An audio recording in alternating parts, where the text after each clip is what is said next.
सर्वभूतानां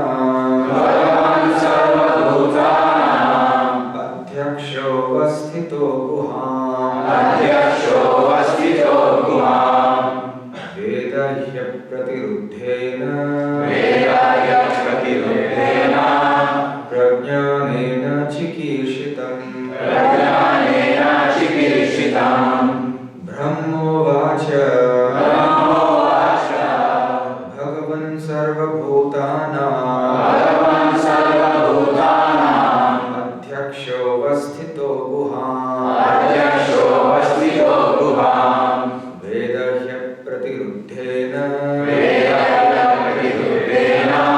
प्रज्ञानेन चिकीर्षितम् ब्रह्मोवाच भगवन् सर्वभूतानां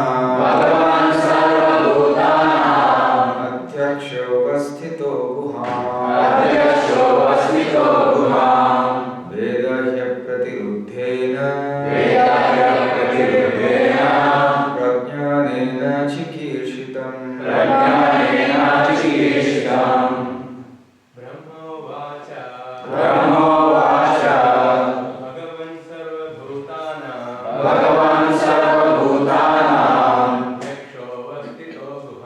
अध्यक्षोऽवस्थितो गुहां वेदह्य प्रतिरुद्धेन प्रज्ञानेन चिकीर्षितम् ब्रह्मा उवाच भगवान् सर्वभूतानां अध्यक्षो अवस्थितो गुहां वेदा हि अपरिरुद्धेन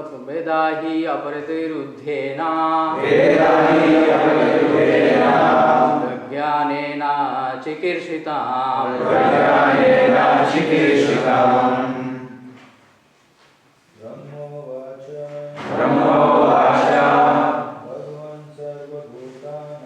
भगवान् सर्वभूतानां अध्यक्षोऽवस्थितो गुहां वेदह्य प्रतिरुद्धेन प्रज्ञानेन चिकीर्षितम् ब्रह्मोवाच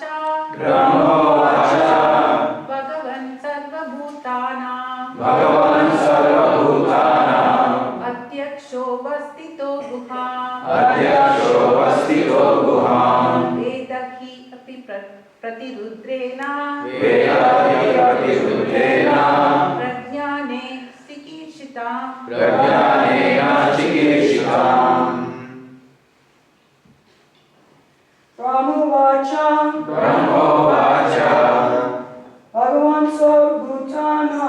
भगवान् सर्वभूतानां अध्यक्षोऽवस्थितो गुहां वेदाहि प्रतिरुद्धेन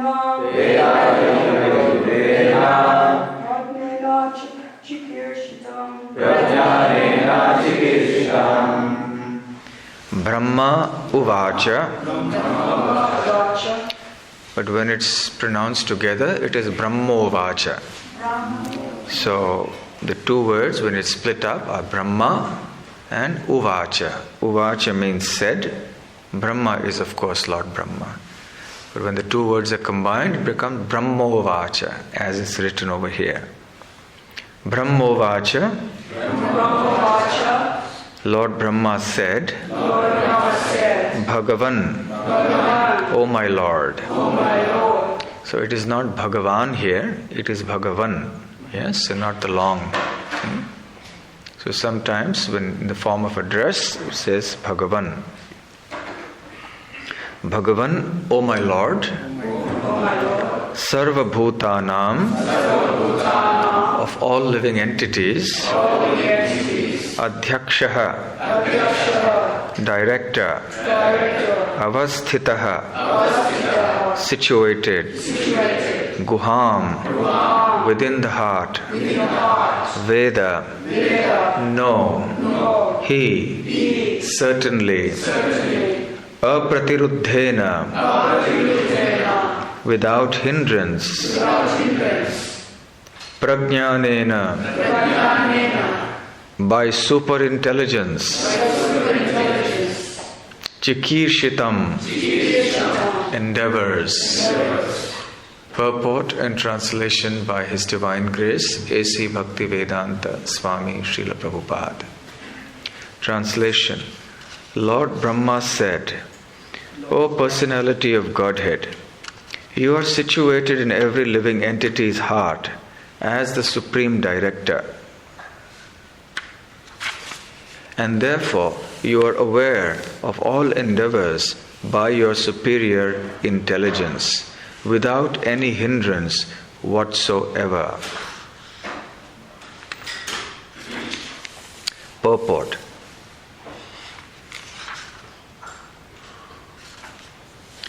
The Bhagavad Gita confirms that the Lord is situated in everyone's heart as the witness, and as such, He is the Supreme Director of sanction. The director is not the enjoyer of the fruits of action, for without the Lord's sanction, no one can enjoy. For example, in a prohibited area, a habituated drunkard puts forward his application to the director of drinking, and the director, considering his case, sanctions only a certain amount of liquor for drinking. Similarly, the whole material world is full of many drunkards, in the sense that each and every one of the living entities has something in his mind to enjoy. And everyone desires the fulfillment of his desires very strongly.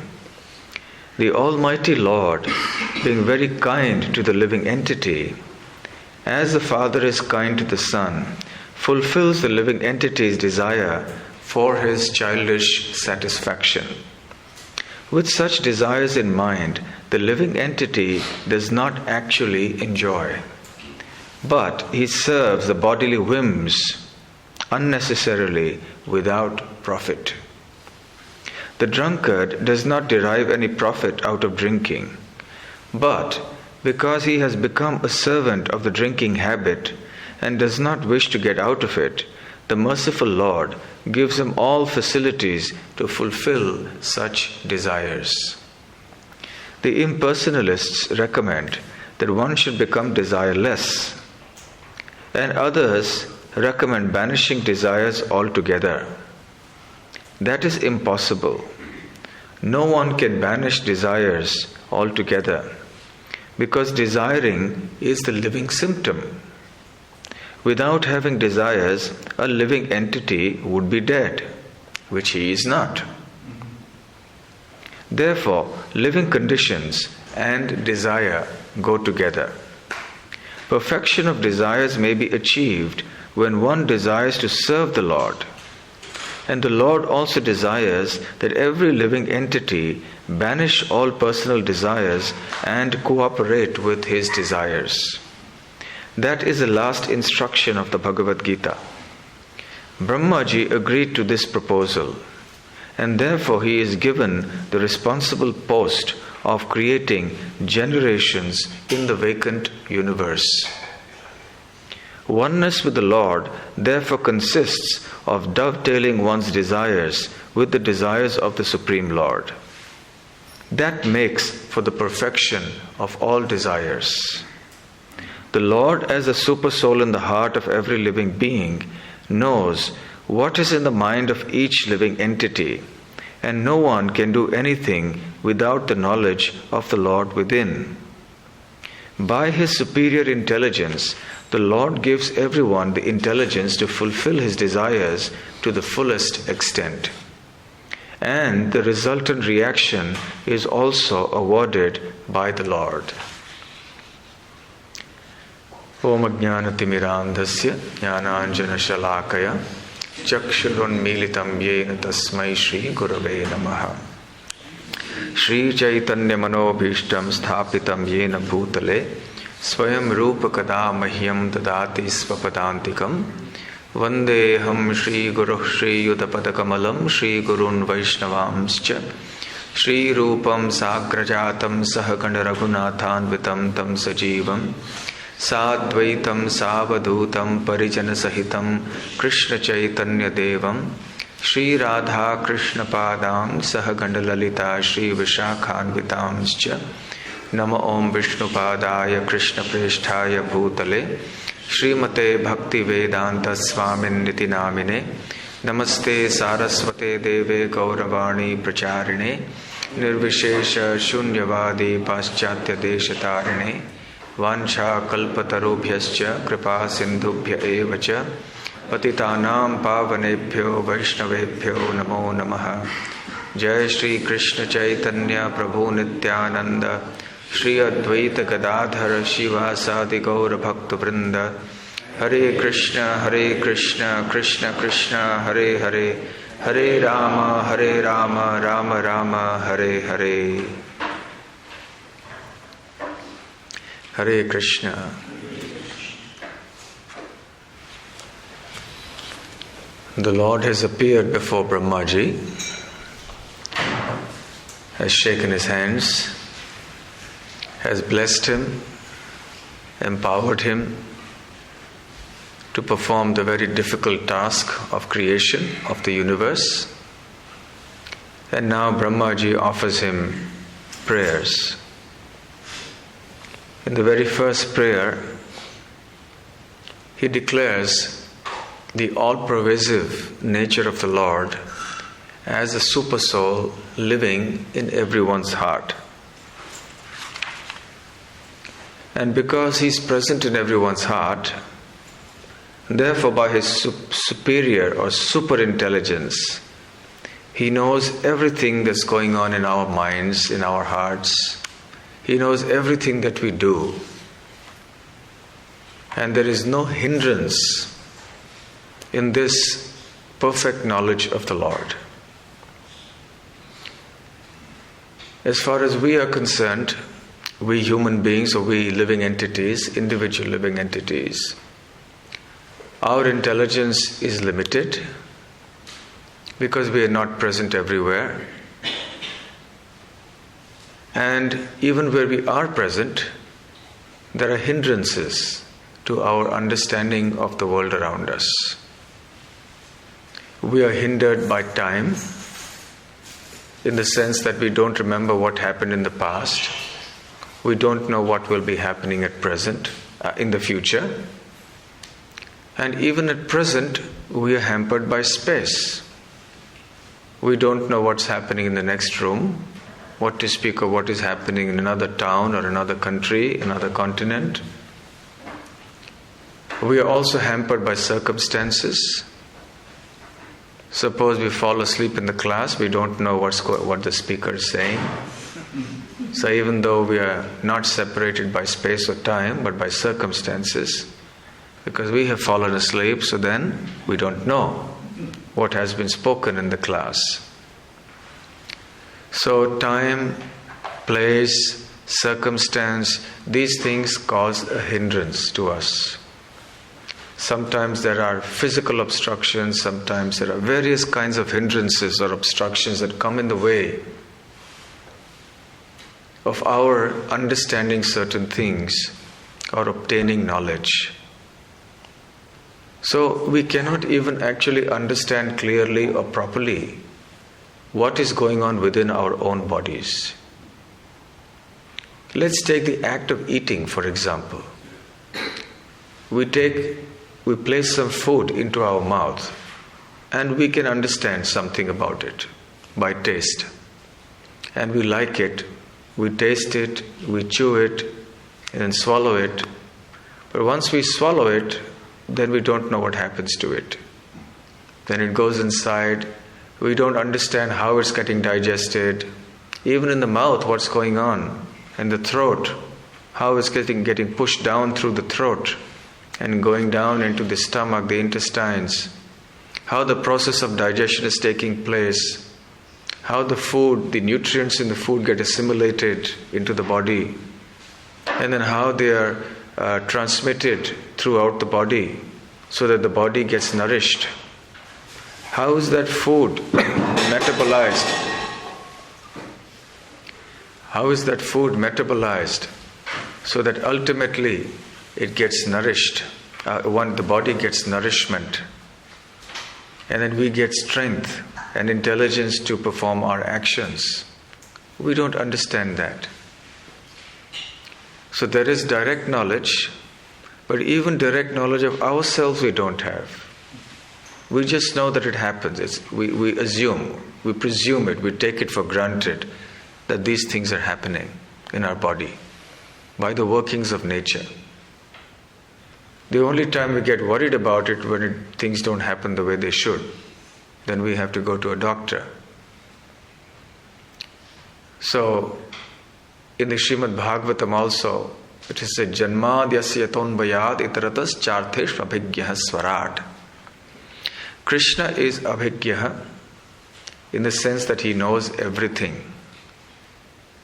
But he knows everything directly as well as indirectly. Whereas we as living entities know very little directly, and even further less we know indirectly. Directly meaning that we're actually seeing it or feeling it or tasting it. That's called directly knowing something. And indirectly knowing something is through so many inferences and so on. So Krishna knows everything perfectly, directly as well as indirectly.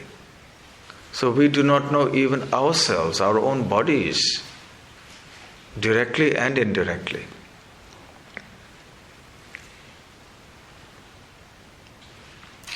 In the Bhagavad Gita also Krishna has explained that he actually knows everything past, present and future. Vedaham samatitani vartamanani cha Arjuna bhavishyani cha bhutani mam tu vedana kaschana. So Veda aham, he says, I know everything. Vedaham samatitani. Samatitani means that which has already elapsed. Then vartamanani, that which is going on at present. Bhavishyani, that which is going to happen in the future for all living entities. I know every living entity, and I know everything past, present and future in relation to every living entity. And that's super intelligence, isn't it?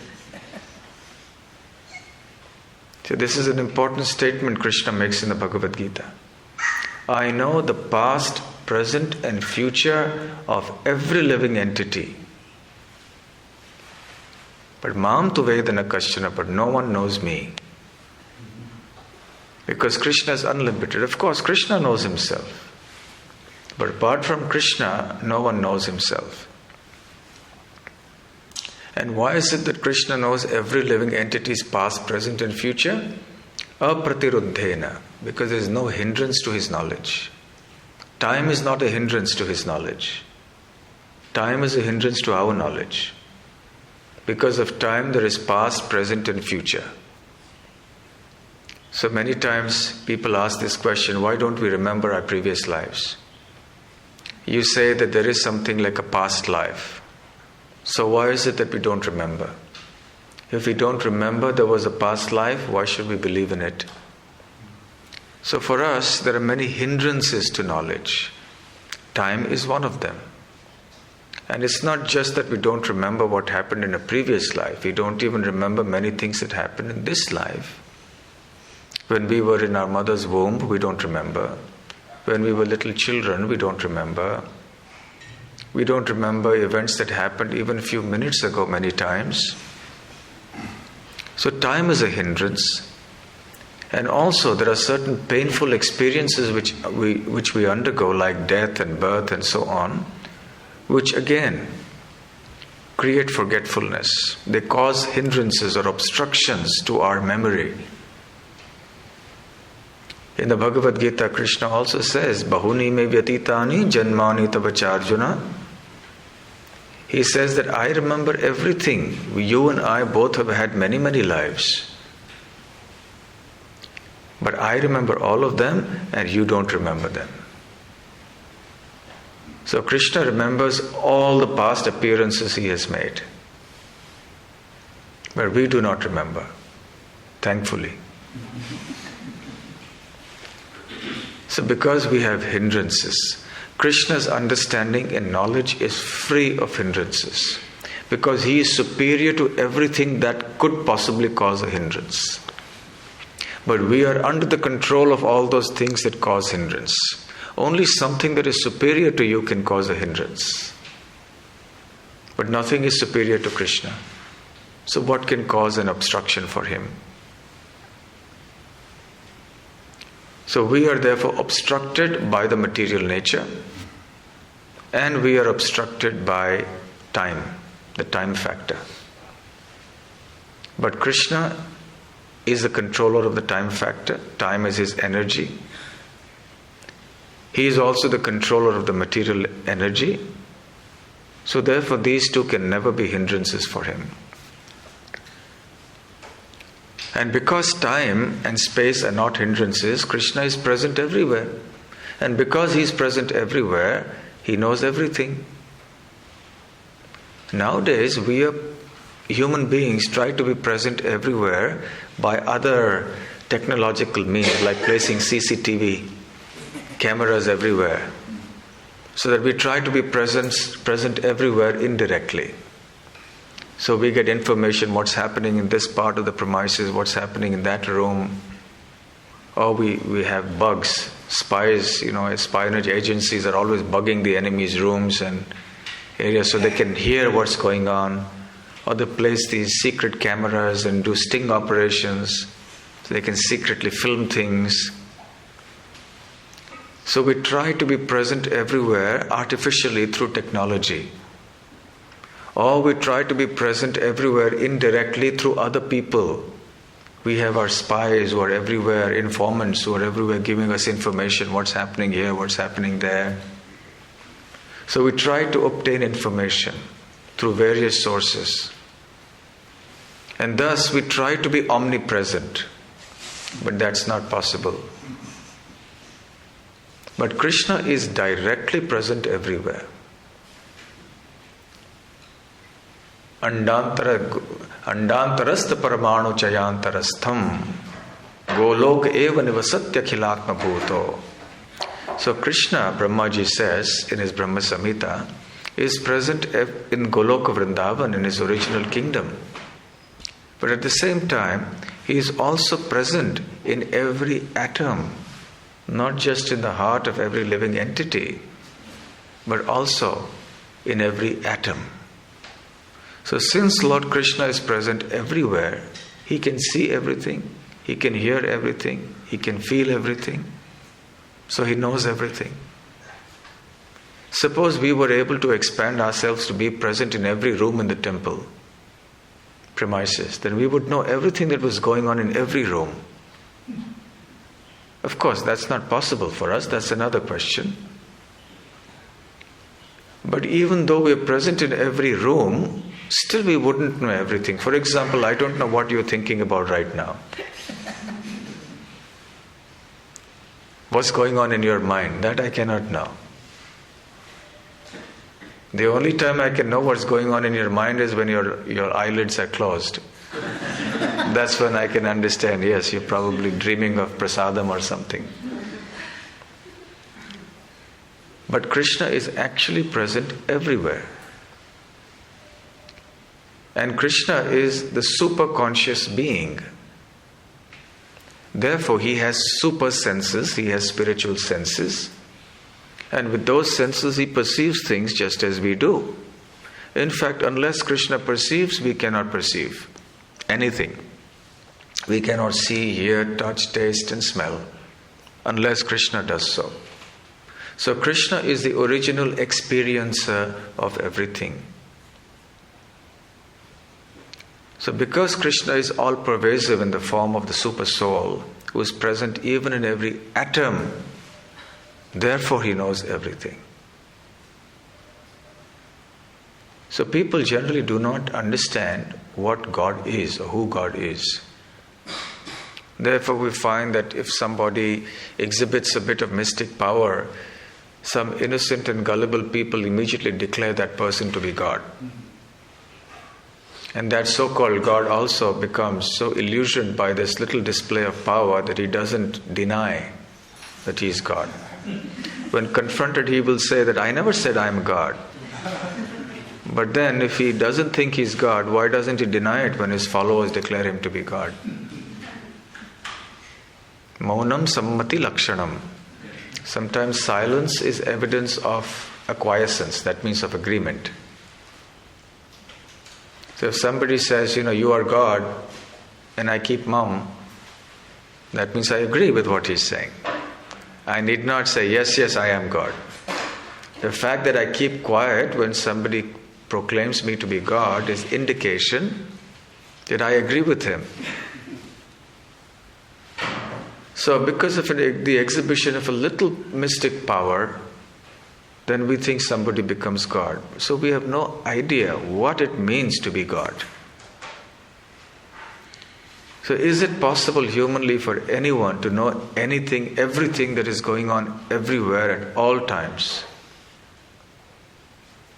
This is Krishna's position. In the Bhagavad Gita also Krishna says the same thing several places. Ishvara sarva bhutanam hriddeshi arjuna tishtati brahman sarva bhutanam yantra rudhani mayaya. He says, the Supreme Lord is seated in the heart of every living entity and is directing his wanderings. Similarly, he also says in the 15th chapter of the Bhagavad Gita that he is present in every heart, and from him come knowledge, forgetfulness and remembrance. So the Lord in the heart is always prompting us with knowledge and remembrance, and sometimes even forgetfulness. Sometimes we lament the nature of us being forgetful. But in the material world, that's a very important quality to have. We think only remembrance is something wonderful. But even forgetfulness is something so important for our life. What to speak of forgetfulness of things in the previous life? We also need many times to forget things in the present life. Because if, for example, we've had a run-in with somebody, and then that person said something to us. Imagine if we remembered that for all our life. Many times we tend to do it. But it's good we should forget. We should forget that such and such person said this to us. Otherwise we hold it in our life and it causes us so much misery. So by Krishna's grace, sometimes we may be helped to forget. So that gives us some peace of mind. Sleep is also a kind of forgetfulness, because you forget your present situation. You forget who you are. So imagine if we could not get sleep, what would happen? Insomniacs, they understand how difficult it is. When I was in another country, one lady came to me with her daughter. And the daughter was a university student. And the mother had a problem, and she really wanted help. And she said, I have a very peculiar situation with my daughter. She doesn't sleep. So I presumed that she meant she doesn't sleep enough. Like parents always think about the children. They don't eat enough, they don't sleep enough, or whatever. So I presumed that she meant that. She said, no, she doesn't sleep at all. I said, at all? Meaning no, N-O, sleep? She said, yes. So I said, for how long? She said, for 2 years, she has not slept. So I said, I don't believe this. I don't believe that such a thing is humanly possible. So she said, no, doctors are not able to understand. They're trying to put her to sleep. They may give her sedatives, but she's not able to sleep. And she was talking like a normal girl.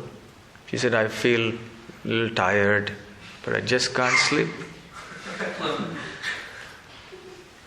And then curiously enough, in another place, I met another person who also had a similar problem, but it wasn't as severe. Can you imagine 2 years without any sleep? Of course, yes, it is said that Lakshman did not sleep for 13 years, or 14 years when they were in exile. That's why when he got back to Ayodhya, at the coronation, Lakshman was yawning. And that was not a very pleasant thing to do. His brother is being crowned as a king, is sitting in the crown in the hall, and then he goes like that, And then people were surprised, but Ram said, he hasn't slept for 13 years, or 14 years. But of course, that was Treta Yuga. But here, that someone can't sleep for 2 years, just imagine what would be our condition. If we don't get good sleep for one night, then we really we feel down the next day. So sleep is also kind of forgetfulness, and by Krishna's mercy, we get that forgetfulness. That's very important. Similarly, death is also a kind of forgetfulness that also comes by Krishna's mercy, and that's also good. Imagine if somebody continued on living 200 years of age in this kind of body. By the time you become 60 or 70, the body gives so much trouble. Imagine a body that's 100 years old. You're bent all over, the body is giving so much trouble. And imagine if the same body continued living for another 100 years. So much misery. So in that case, death is a kind of a relief. It's a kind of a forgetfulness. It's also like an extended sleep. So momentary forgetfulness, sleep, death, they're all different phases of forgetfulness. And all this comes by Krishna's mercy because He's sitting in the heart. And He can give us this forgetfulness. Then sometimes He gives us the memory, He gives us the knowledge as well. He gives us forgetfulness, but next morning when we wake up, if He doesn't give us remembrance, then we are lost. Imagine you wake up and you don't know who you are. Or imagine you don't wake up. He doesn't stop that forgetfulness. He doesn't give you that remembrance again. Which means you don't wake up. And you keep on sleeping. Or even if you wake up and He doesn't give you remembrance of your situation, so you don't know who you are, you don't know where you are sitting, you don't know who the people around you are. Like it happens in some cases of accidents and such traumas. People get amnesia, they get forgetfulness.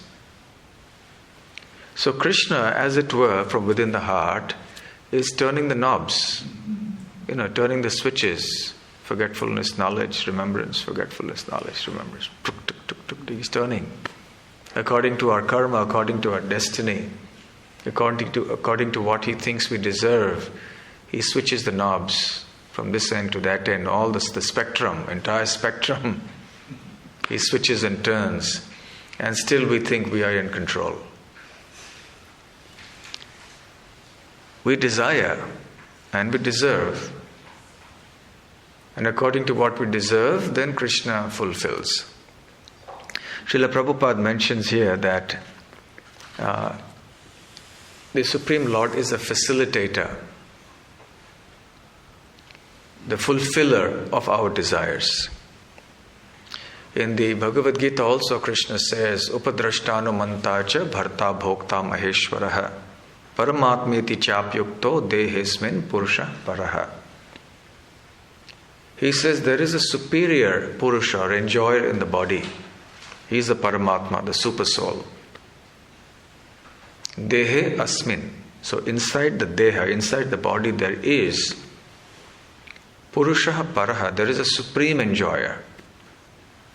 And what is he called? Paramatmeti Chapyukto. He is called Paramatma. Param Atma, the super soul. And what does he do? Seated in the heart of every living entity.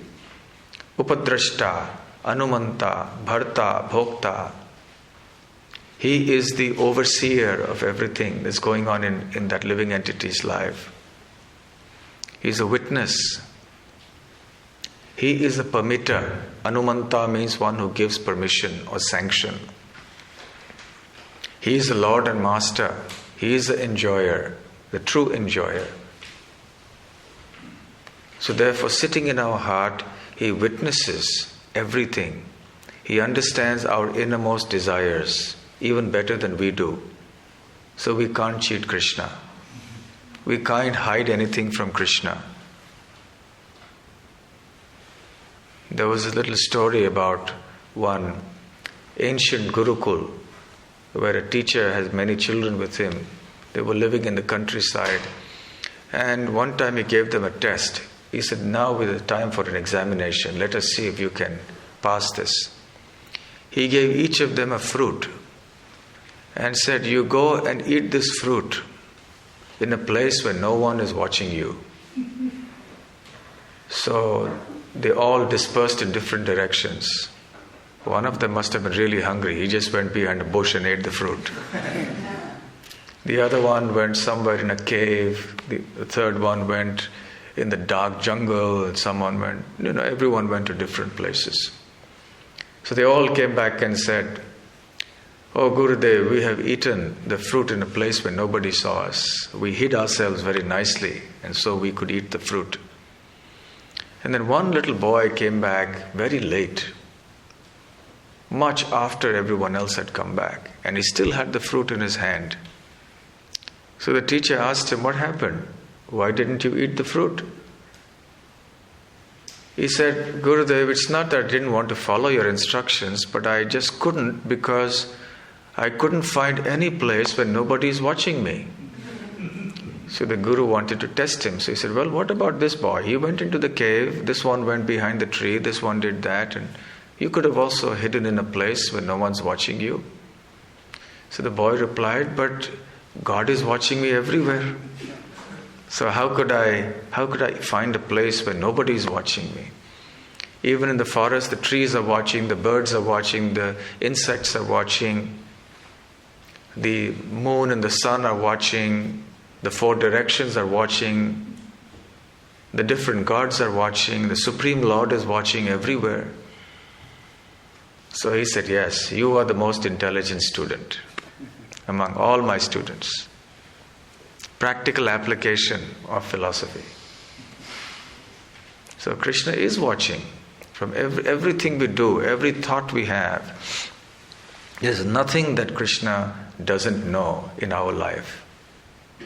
Sometimes people ask the question, does Krishna or God know what we are going to do in the future? He said, yes. Then if he does know, then where is the question of our free will? Have you heard this question? How would you answer this question? Let's say you're preaching to somebody, you're explaining Bhagavad Gita to somebody, and you say that, you're talking of karma and you're talking of Krishna. Does he know everything, first of all? Does he know what you're going to do in the future? How many say yes? Any doubts? Doubtful? Yes. We just heard that there is no hindrance for Krishna. For Krishna's knowledge, time is not a hindrance, space is not a hindrance, circumstances are not a hindrance. That Krishna is omniscient, he knows everything at all times for all people. So if there is something that Krishna doesn't know, then he's not God. How can he be God? So if you say, it's a trick question, you see? So the person who's asking the question is trying to trap you. Yeah? So you say, does Krishna know everything? And if he does, then what's the meaning of my free will? So he's trying to get you to a point to accept that either Krishna doesn't know everything, or that you don't have free will. You get the point?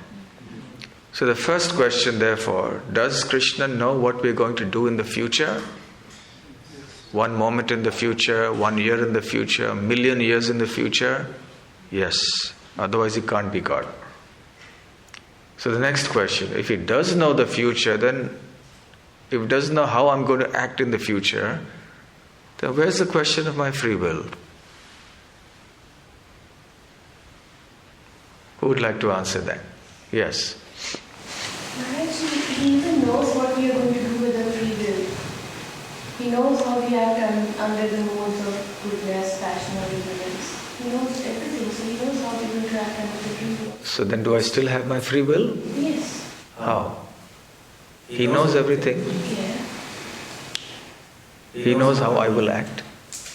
He knows our sinful tendencies. He knows when we can become pious. He knows when we can become distracted. He knows when we can become focused in life towards Him. So,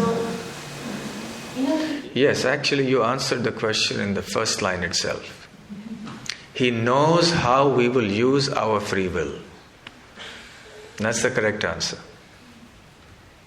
He doesn't interfere with our free will. The fact that Krishna knows how we are going to act in the future doesn't mean that He's going to interfere with our free will. He simply knows that this living entity wants to do this, wants to do that, will act in this way in the future, will act in that way in the future, will use the free will this way in the future. So Krishna knows how we are going to use our free will in the future. That's all. He simply knows and facilitates it. But He doesn't interfere unless we want Him to interfere. When we become devotees, then we say, let Thy will be done on earth as it will be in heaven. Yes. Or Tava Asmi, I am yours. So there is no contradiction here. If Krishna knows everything in the future, but He doesn't interfere with the free will, and that's what Srila Prabhupada is mentioning here in the purport, that Krishna will keep our free will intact, and if we desire something that is sinful, that is not proper, and if we deserve it, Krishna may still sanction it. It doesn't mean that Krishna wants it. Srila Prabhupada gives the analogy here of the drunkard, and he's talking about the director of drinking. Now probably these terms may be a little strange to you, but we have to see it in the historical context when Prabhupada wrote the purports. You see, in India, in those days, which is where Prabhupada was when he wrote these purports of the first two cantos, there was a time when the government would introduce what is called prohibition. Prohibition means that alcohol would not be sold, and it was a crime to consume alcohol and even to sell it. However, the government noticed that there are some people who are so habituated to drinking that if you don't allow them drinking facility legally, then they will do it illegally. So there would be illicit brewing of liquor going on in different ways, surreptitiously. So then in order to stop that, the government said, okay, so we'll have select drinking outlets where we'll sell you alcohol, but you got to have a permit. So you got to go to some authority and get a permit that, I can buy so much alcohol in a month or a week or whatever. And then they allow you that. So there's somebody who's in charge of deciding. So he's giving, sorry? He's the director. Director of drinking, so that's what it means. So this was the situation. Otherwise we may be perplexed. What is the meaning of director of drinking? Never heard of such a... That doesn't mean that he's an expert drinker. That doesn't mean that. It just means that he's overseeing the affairs of all the drunkards, trying to see that things are kept in check somewhat, you see. So now Prabhupada argues like this. He says, the government actually doesn't want people to drink. Nowadays it's a different issue. They want people to drink. In fact, because they get a lot of revenue. In India, this is a fact, because they get so much of taxes from the liquor industry that they're encouraging the liquor industry. A far cry from the Vedic culture. So, in the early days, in the times of when Prabhupada was writing the purports, the government didn't want the public to drink. But they allowed the public to drink in a very careful way, in a regulated way, because that is what some individuals wanted, and they were going to do it anyway. So might as well just fulfill it and see that things are in control. So similarly, when the living entity develops sinful desires, Krishna permits it. It doesn't mean that Krishna wants that living entity to commit sinful activities. It's just that he sanctions it. There's a difference between sanctioning something and permitting and wanting something. Or let's take the example. One time I had a devotee who had a teenage son, and the teenage son was very keen to get a motorcycle, and not just a motorcycle, but a kind of motorcycle that was one of those racing kind of motorcycles. And the father was really worried, because this boy is a little hot-headed and he's going to go on the motorcycle, zoom, and get into accidents. So he was a little concerned. So he had run-ins with his son every day in the house because his son said, "Get me a motorcycle, buy me a motorcycle." The father was really not keen, but when everything got to an extent, he said, "Okay," finally he relented. He said, "All right, I'll buy you a motorcycle." So he bought the son a motorcycle. So this example, I was telling the father of this, similar this example of the drinking. That's exactly what Krishna does with us. We are stubborn, we are obstinate. No, I want to enjoy independently, I want to enjoy. Krishna says, "Look, it's not the place for you to be. You should be with me in Krishna Loka. You serve me nicely and we'll live together happily, having wonderful transcendental pastimes." But we said, no. So, all right, okay, what can I do? Because Krishna maintains our free will. He doesn't want to interfere with our free will. Okay, if that's what you want, so be it. So then he sends us to this place, this fantasy world, Disneyland. This material world is like that Disneyland. Fantasy world, where you live in a world of fantasy. Says, okay, if that's what you want, you can have it. But remember, you won't be happy. No, I want it. All right, go. Go there. You can do it. So Krishna permits it. Krishna sanctions it. Because he cherishes the free will of the living entity. But that doesn't mean that he wants us to commit sinful activities. Because many times people ask this question, not a blade of grass moves without the will of the Lord. Therefore, if I'm committing a sin, that means the Lord wants me to commit a sin. Have you heard this logic before? And this is the answer. It's not that the Lord wants you to do it, the Lord sanctions it. Let's take another example. I give this example often. If a 5-year-old child comes to the parent and says, "I want to be a doctor," the parent says, "Very good, that's nice. So you have to study in school, you have to finish many years of school, at least 12 years of school. Then you have to enter into medical school, then study another 5 or 6 years, then you can become a doctor." The child says, "No, I want to be a doctor right now." So the parent tries to explain, but that's not possible because you have another 16 or 17 or 20 years of studies to do. No, I want to be a doctor right now. So what does the parent do?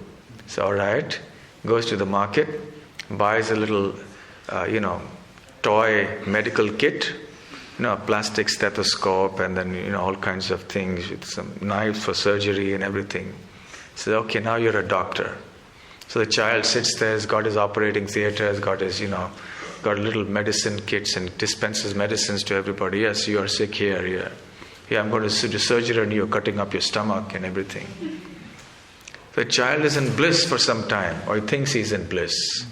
Thinks he's a doctor and goes around with a stethoscope around his neck, saying, "I'm a doctor." But very soon, the fun wears off. Then he starts realizing it's not the real thing. Actually, this is just, when he grows up, his intelligence matures a little bit.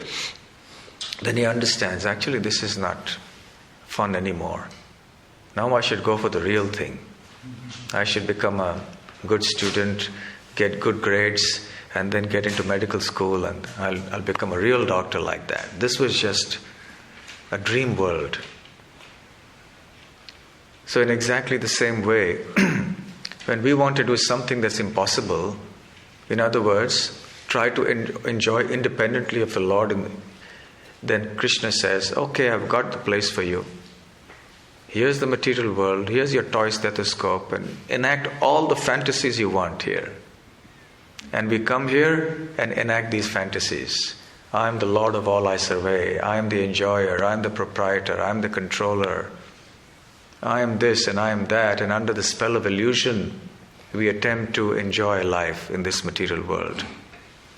And time again, we are frustrated in our attempts to do so. We are hammered by the laws of material nature. Birth, death, old age, disease. But our motto in this world is, we shall overcome. We shall overcome one day. So we relentlessly pursue it. Okay, I didn't get it today, but tomorrow I will get it. Next life, surely I'll get it. If not now, later I will. One day I will achieve success and happiness in life. That's called Maya. The obstinacy of thinking that I can be happy independent of Krishna. So this obstinacy doesn't take us very far. So, but when we grow up, like the child grows up and realizes, oh, I can't be happy, this is not the real thing. So when we grow up, then we say, oh yes, that means spiritually grow up. Our spiritual intelligence awakens. Oh yes, I can't be happy here in this material world. This is a fantasy. It's not possible. So now let me surrender to Krishna and become Krishna's pure devotee. So then I can eternally live with Krishna in the spiritual world and serve Him and attain real happiness. So this is the reality of life. So this material world is a place where we all want to live in a world of illusion. You know, there's a little story that I heard one time many years ago.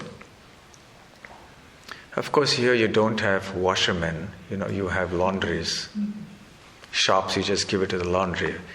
But in the villages in India, in the old days, I guess that's changing now also, you had these people who were professional washermen. So they would collect the clothes from your house, pick it up every morning, and then they would wash the clothes. And how would they do that? They would pack the clothes, the laundry onto the back of a donkey. They would have 1 or 2 donkeys with them who were beasts of burden, and they would carry the heavy burden of the clothes all the way to the riverside. And on the banks of the river, they would use the water and then they would wash all the clothes over there, leave them out to dry, and then again take them back in the evening, load them back onto the donkey and take the luggage back. So what they would sometimes do is that they would tie a stick to the neck of the donkey, and at the other end of the stick they would hang a carrot, a delicious carrot with some nice other greens and so on, lettuce, and have a nice wonderful salad at the end of the stick, like a Sunday feast for a donkey. And the donkey would think, oh, what a nice carrot that is, I want to eat it. So he would step forward. But every moment it took 1 step forward, the carrot also moved 1 step forward. But the donkey, being a donkey, doesn't understand why it's moving 1 step forward. But he still thinks that I can get that carrot. So he moves another step forward. The carrot goes ahead, says, no, next time I'll get it. He goes another step forward and all the way to the river. So in this way, the washerman induces the donkey to go all the way there, and similarly on the way back. And then he gets a little carrot or a little grass. So our search for happiness in this world is like that. It's a fantasy. It's not possible. We cannot be happy in the bodily concept of life. We cannot be happy devoid of Krishna consciousness. But because that carrot is dangling before us, Maya dangles that carrot. You just do this, you just, get these gadgets and you'll be happy. You just get that iPhone, that iPad, you'll be happy. You get this, liquor, get this cigarette, or get this kind of food, or you get this house by the sea, or you do this, you'll be happy. And then we do that, we go there, but happiness keeps going ahead, further and further away. It remains as elusive as ever.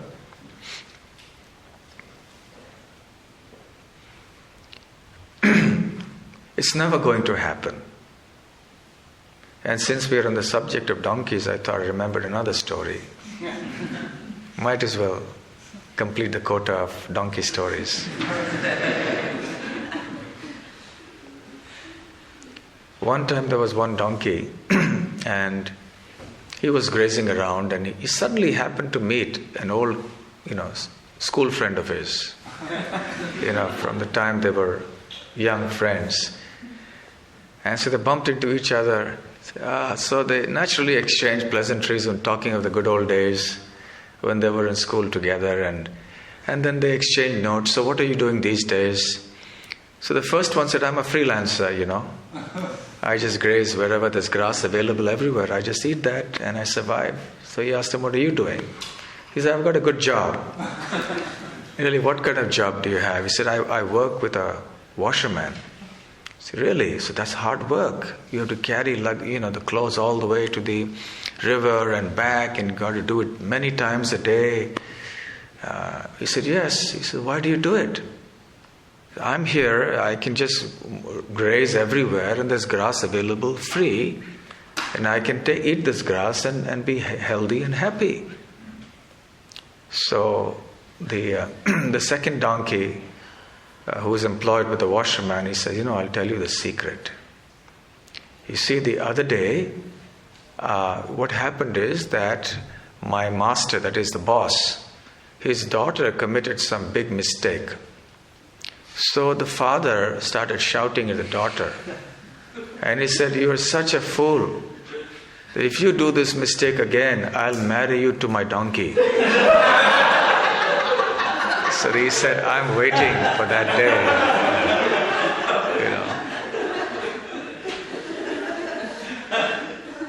Of course, however angry the father may have been with the daughter, this is one thing he would never do for sure. But still the donkey had that hope. One day I will be able to marry this girl.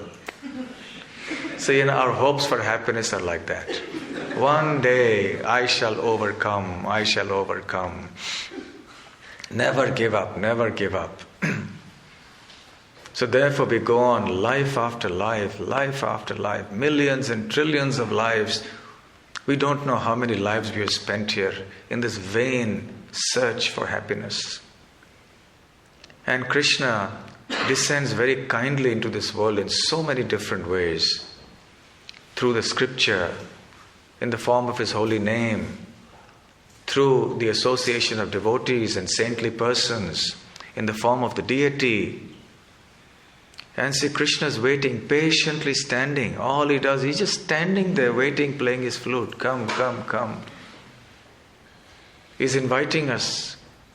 Come back to me, come back to me. We're saying, hold on. Wait, I have some other things to do. I'll finish off this and I'll finish off that, and then I'll come to you.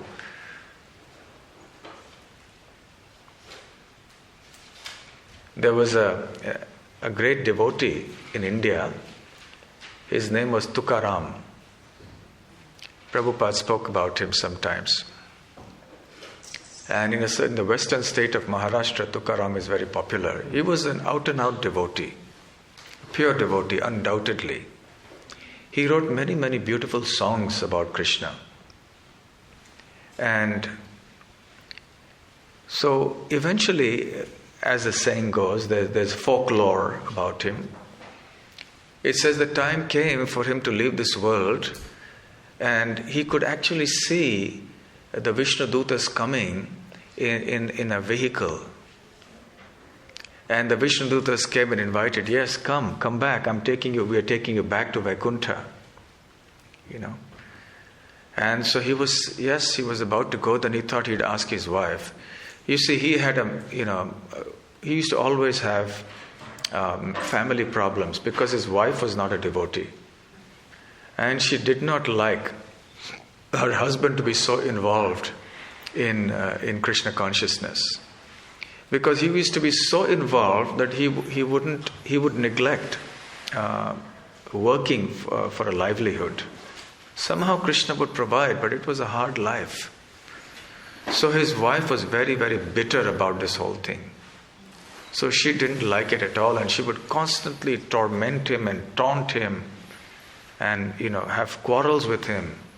So it was not a good domestic life at all. And she was always saying, even our children, see, they are hungry, and he would say, Krishna will provide, Krishna will provide, So when the time came for him to go to Vaikuntha, the children had grown up a little bit, and he saw the Vimana, the aeroplane coming in from there.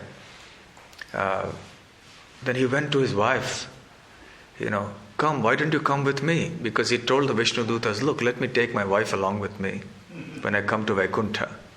So they said, all right, we'll wait. Of course, they knew what the answer would be. So then he went to his wife. He says, come, we can go to Vaikuntha. The plane is here. The flight is about to depart. It's a chartered flight, especially for me, for you. So she said, no, Vaikuntha. Who's going to bathe my buffaloes, and who's going to milk the buffaloes? They had buffaloes at home where they would get milk. So she was more interested in milking the buffaloes and taking care of the buffaloes than here was an invitation to go back to Vaikuntha. But she wanted to be here. So that's the stuff of folklore, in connection with Tukaram. So that is our situation. Krishna is inviting us, standing here, and he has manifested himself in so many wonderful deity forms in different parts of the world. He just patiently waits. It's amazing, his patience. For millions and millions of lives, he's waiting patiently for us, with us in our heart. But we're always saying, after some time, after some time, after some time. So he's calling us now, yes, come on, surrender to me, become my pure devotee. That is the right use of our free will, to align our will with that of the Lord.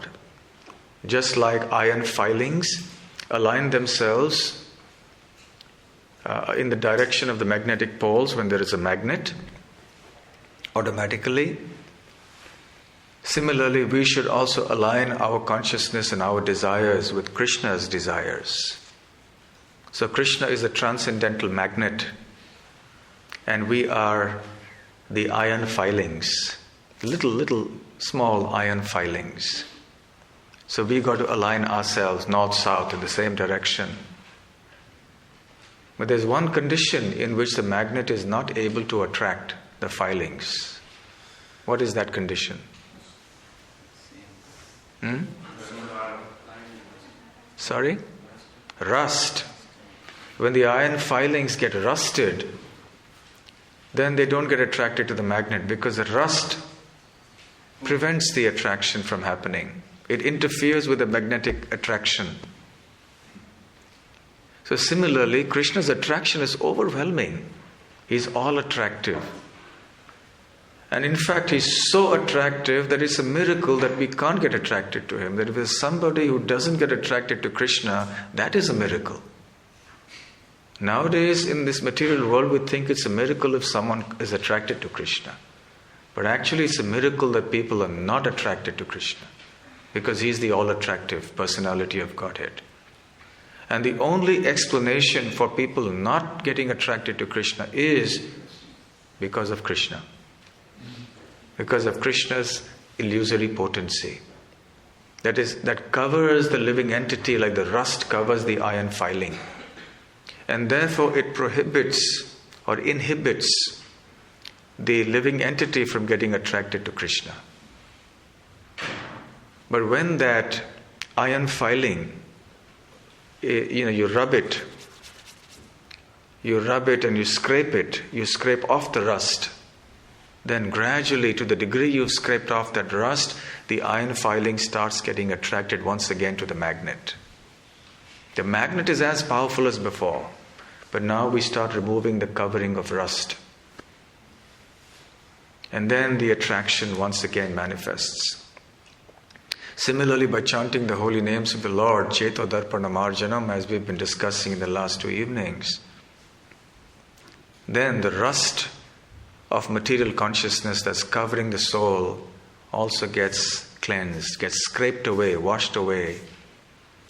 And then our natural attraction to Krishna, our inclination to Krishna, is aroused. This is called Krishna Mati. Mati means consciousness or intelligence. Then we become Krishna conscious. That's the highest benediction or blessing we can ever have. Whenever Chaitanya Mahaprabhu would bless someone, he would say, Krishna Mati Rahu. May your Mati, your intelligence or consciousness be always in Krishna. That's the ultimate blessing we can ask for, that we can become Krishna conscious. Hare Krishna. Thank you very much. Any questions or comments? Yes. Mother, you mentioned Krishna is present in all the atoms. Yes. But when we see deities, before installation, it was just a matter. But once Acharya is invited, then God is manifested in that movement. So, what's the difference? Potentially, it's correct to say that atoms have potency that can be manifested. Krishna can manifest from the atom.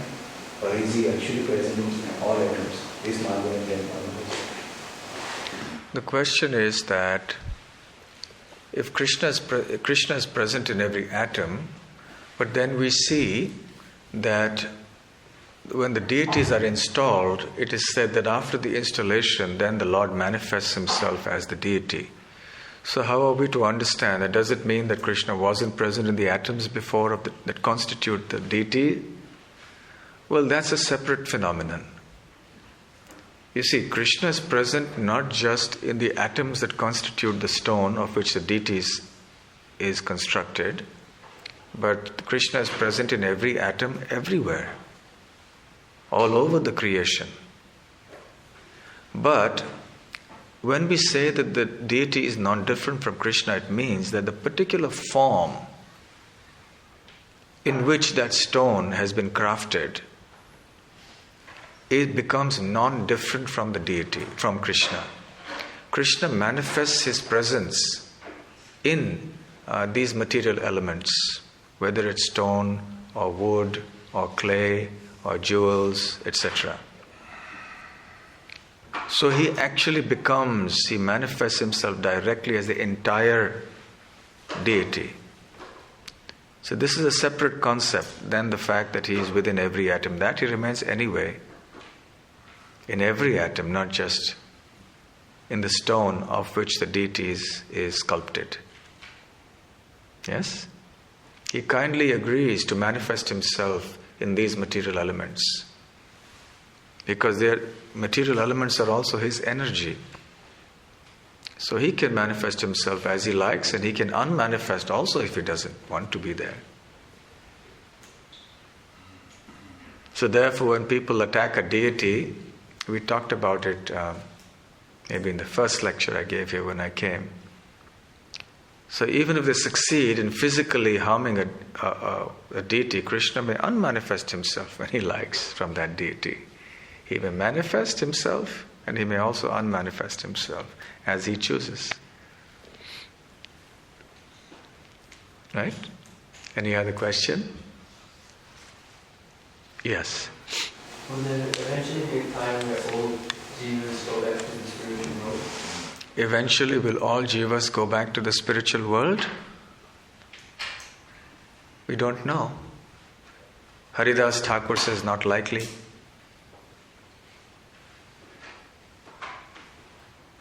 Because the jivas have been here for a long time, and there's practically an infinite number of jivas here in the material creation. In fact, Mahaprabhu asks Haridas Thakur, Haridas Thakur, you're saying that when we chant loudly the holy names of the Lord, then all the jivas here will be delivered and sent back to the spiritual world. But if we were to send back all the jivas to the spiritual world, then the universe would become empty. So what would happen? So Haridas Thakur says, no, because there are many jivas whose consciousness is not developed. And they are in living entity, they are in forms like stones and so on, and they will also manifest. And again the universe will be filled up as before. So in a sense, because we're talking of such an enormously large number of jivas, which is practically infinite, so realistically it's not going to happen. We can hope and pray it does, but it's not, because the material creation will go on. It has been going on from time immemorial, and this will continue. So there will always be jivas here who are rebellious to Krishna. But this material world remains a very small part of the total creation of the Lord. The majority of the creation is actually spiritual. Okay, yes. So, returning to the example with the parent and the son and motorcycle, the question is if there's a free will and If there is? Yeah, there is a free will. Free will, yeah. And basically, the child wants to get the motorcycle. Why the child still has to pay the price for owing it? Nothing comes free in this material world. So Krishna basically designed this material world in a way that we have to pay a very high price for any material fun with involved. So, and in this way, it looks like Krishna actually interferes in our free will, because he says, you wanted to have fun, you'll have to pay for it. And I told you before, you'll get these results for it. So don't do it.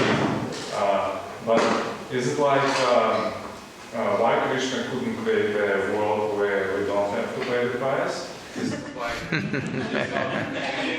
Your question is, why didn't Krishna create a world where we wouldn't have to pay the price for our actions? There is such a world, and that's called the spiritual world. But it's only certain kinds of actions that can permit one to stay there. There are certain kinds of actions that are not permitted there. So when the jiva wants to be rebellious or independent of Krishna, then that would create a disturbance in the whole atmosphere in the spiritual world. So a separate world has to be created. So your question is that when Krishna says, look, if you go there, you do this, you will get this. So that's interference in the free will. No. Krishna is not forcing that living entity to do a particular kind of action. But he says, if you do this, this is the result. If you do that, that is the result. If you do yet another thing, that will be the result. Now you choose. Yes, so the free will is not interfered with. Yeah, well, it's the same as I have a son, and he has some desires, right? And I can create a situation, and I don't want him to pursue his desires. But I create a situation where, I understand if he does it, he'll get the results. He will have to pay the price. Yes, but you see, the father is not creating a situation where the child will get an accident. The father is leaving it to him. You want this motorcycle, but look, it's risky. If something happens, it'll be very difficult for you to tolerate. So the father is not creating the accident or a situation or not facilitating the accident. But the son, by his rash behavior, may do that. So he may go on a motorcycle, one day end up in a severe accident and then say, okay, my father was right, better I don't do that. So similarly, Krishna is not facilitating suffering for us deliberately, but he's saying, look, this world is programmed or designed in such a way that, you will get it because it's a jail. Yeah, but that's Krishna who designed this world, isn't it? Yes, of course. Krishna is designed. This way. Yes. So isn't it like, should I understand it in a way that Krishna actually designed it in this way because he didn't want us to actually go away? Yes. He actually influences our free will. No. It's like this. Let me give you another example. There's the state and there's a jail. Every country has jails? No. Why are jails required? Because there's always going to be a certain section of the population that doesn't obey the laws of the state. Now, for those citizens who are law-abiding, everything is wonderful. You have so much freedom. Yes, we voluntarily accept limits to our freedom because that's essential to live in a civilized society. We voluntarily accept certain boundaries and you say, well, I can't do beyond this. But because we voluntarily accept those boundaries, therefore, for all practical purposes, we are free to do so many things. For example, living here in Australia, you can go anywhere in Australia you like. You can take up any profession that is legally permitted by the state. You can sleep, you can eat, you can go here, you can do anything you like. You can come to this temple. But if you decide that I don't want to follow the laws of the state, and you perform some actions in violation, then the police arrest you. And they say, because you misused your freedom, so now we're going to put you in a situation where you will have even more restriction on your freedom. And that's the jail. So it's not that the police or the government wants you to commit a crime and that it wants you to go there into the jail. But they're saying, if you do, then this is the destination. So similarly, this material world is like a jail. The spiritual world is like the kingdom where there are law-abiding citizens. When people who violate the laws of the state live in the kingdom of God and they are rebellious, then it spoils, it disturbs the spiritual world. So then they're sent here to this jail. And the jail has different norms and different rules compared to the rules in the spiritual world. So here in the material world, it's like a jail. Everybody is confined in so many ways. They're confined to little jail cells. So we're confined to these bodies. We're confined by the laws of nature. So Krishna says, look, if you go there, then this is what is in store for you. If you stay here and surrender to me and become my devotee, everything will be wonderful. But because they want to misuse their independence and free will, so they are sent here. So if you go here, you will be subjected to these rules. If you stay here, the condition is this, that you have to surrender to me and become my pure and serve me. So Krishna doesn't interfere in the free will. He gives us a choice, here or there. But if it's here, then these are the laws. If it's there, then those are the laws.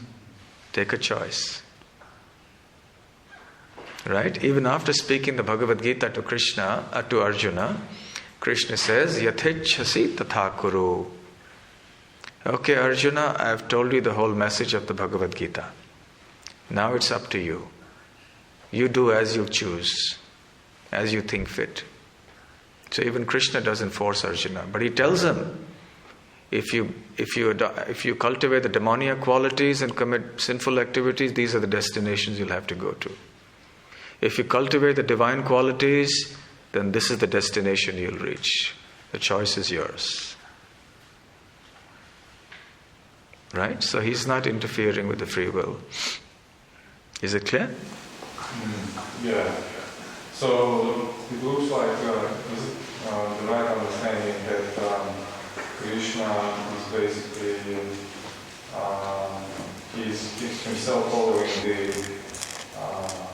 the rules of the game. He makes the rules. He makes the rules of the game. Not Krishna doesn't follow the rules of the game. He's the one who makes the rules of the game. He's the Supreme Lord. But in that way, he's basically, affecting the free choice because. No, he's not affecting the free choice. He's just the rules. Because then you have to follow this rules, because otherwise he would make other rules, and those rules wouldn't apply you, wouldn't force. Is the state government interfering with your free will? Is the government of Australia interfering with your free will?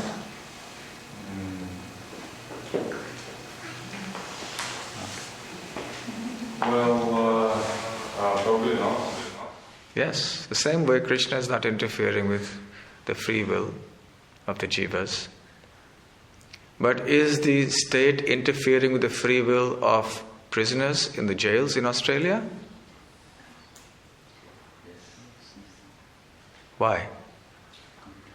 It's restricting the scope for the free will because of something that's been done earlier. So those jivas who misuse their free will outside the prison are sent into the prison, and now they are basically confined. They have some degree of free will, but not as much as they have outside. They are physically confined, they are forced to do certain kinds of work and so on. They still have the free will, but because they misused it earlier, so there are severe limitations imposed on the exercise of that free will. Okay? No, very simple. Very simple. Okay, one last question. Yes. Just in relation to this question, you gave an example in one of the video verses that Krishna gives you what you lack and he takes away if that is the hindrance to your devotional service. And you gave an example where if the material progression is the hindrance to the progress of a devotee, then it gets taken away. I think you put one specific example where this person was getting material progression and then became like a follower, but then he focused fully on his Krishna consciousness and became a pure devotee. So does that mean Krishna interferes with the free will, or is that because the desires are dovetailed Krishna desires, Krishna takes control? Okay, so this question is regarding a devotee who begins to surrender to Krishna, and Krishna may take away certain things from that devotee's life in order to facilitate his surrender. Now here we're talking of another category. When we talk of the normal rules of the material world, we're talking of those prisoners who are the ordinary prisoners. They are subject to the ordinary rules. However, when a certain prisoner develops a good rapport with the king, the king says, all right, now I'll give special pardon, because the king or the president has the powers to pardon a criminal. He says, okay, then since this devotee, this person is now surrendering to me, he's accepting me and he's become close to me, so therefore I may manipulate the rules a little bit, I may give some special favors to him, or I'll see what I can do with him. He takes a special interest in that prisoner. So similarly, when the living entity stops being an ordinary prisoner, that means a non-devotee, and starts taking interest in Krishna consciousness and wants to surrender seriously, then Krishna now starts taking personal interest. Earlier he had outsourced that to his agents. So the material energy, the demigods and so on and so forth, they were looking after the dispensation of justice and action, reaction and all that. But now Krishna says, okay, hold on, all you people just take a step back. Now I'm going to intervene here because this jiva is surrendering to me. He wants to utilize his free will to serve me, so I want to facilitate that. I'm going to take things in my own hands now. So to the degree of that jiva's surrender to Krishna, Krishna will personally intervene in that devotee's life. So this is an intermediate state. And then when we go to the spiritual world, it's the other extreme. The conditioned sinful living entity in the material world is one extreme. The spiritual world is the other extreme. And we struggling devotees, we're trying to surrender to Krishna, become His pure devotees. We are moving from one extreme to the other. We are in the process of moving, so Krishna is facilitating our movement. Because that's essentially Krishna's goal. Everything He does, the whole design of the material world is, the intention is that He wants to facilitate our movement towards the spiritual world. It's only that we don't pay heed to it. But even the suffering that the jivas experience in this world is intended for that purpose, to push us towards the spiritual world. All right, okay, final one. Yes, Mahatma Prabhu. He's a doctor, so I better... You reached that point. Sorry? But I'm going to ask. You reached that Yes. point. I just wanted to know, to tell us how you joined ISKCON, please. Uh-oh. I think it's time for prasadam now. We should have more important subjects to deal with. Okay, Hare Krishna. How one can attain such a knowledge? No, we should. Okay, Srila Prabhupada ki jai, Grantaraj Srimad Bhagavatam ki jai, Gaur Premanande, Hare Krishna.